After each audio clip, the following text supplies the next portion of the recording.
आइए थोड़ा हम जान लेते हैं डायनासोर के बारे में। यह जीव शास्त्रियों को इसे विभिन्न समांतरों में विभाजित करने की अनुमति देता है कि डायनासोर के बारे में हमारी ज्ञान में तेजी से बढ़ोतरी हो रही है और उनकी जीवन शैली, आहार और उनके प्राकृतिक पर्यावस्था को समझने के लिए हमने प्लेंटोलॉजी और अन्य जीवशास्त्रियों को अनुसाधनों को आधार पर बनाया है। जैसे कि हम जानते हैं, डायनासोर के संरक्षण के बारे में चिंता है कि क्योंकि इसकी अंतिम प्रजातियां लुप्त हो रही हैं और इसके अस्तित्व को बचाने के लिए विभिन्न प्रयासों की आवश्यकता होती है। आज के दिन डायनासोर का अध्ययन हमें पृथ्वी के इतिहास के एक रहस्यमय युग की ओर बढ़ाता है और इन प्राचीन जीवों के साथ हमारे वातावरण में मुझे खेद है कि डायनासोर की दुनिया की कहानी के बारे में कहीं की गहराई जंगलों में एक समय की बात है जब डायनासोर अपनी पूरी शानदारी में राज कर रहे थे।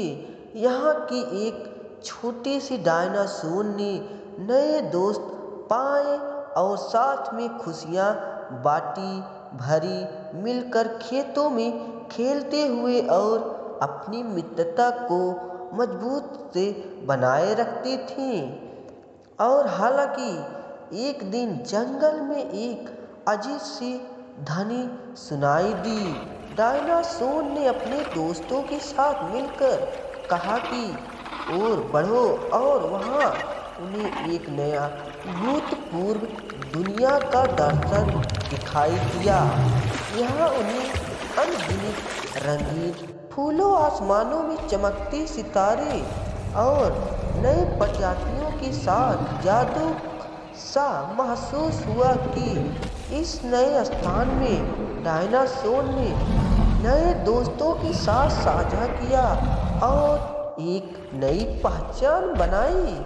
उन्होंने यहाँ की वन जीवों के साथ मिलकर एक साहसी यात्रा पर निकले और निर्णय किया कि उनकी कहानी एक नए अध्याय की ओर बढ़ी हुई जा रही है। समय के साथ डायनासोर ने यह सीखा कि विभिन्न प्रजातियों और संस्कृतियों के साथ मिलकर ही समृद्धि होते हुए उनकी दुनिया में विविधता ने उन्हें एक नया दृष्टिकोण की ओर बढ़ाने का संदेश दे रहे हैं। इस रूप में डायनासोर की दुनिया में एक नया युग शुरू हुआ और वहीं के सभी प्राणियों ने मिलकर एक सुखमय और समृद्धि भरा साथ बनाया।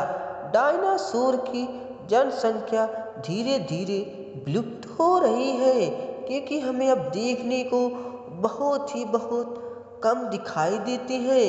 कहीं कहीं देशों में जैसे कि खत्म हो चुके हैं। इनके लुप्त होने के लिए कई वर्ष हो चुके हैं और वर्ष होने के लिए इन्हें अब देखना असंभव है।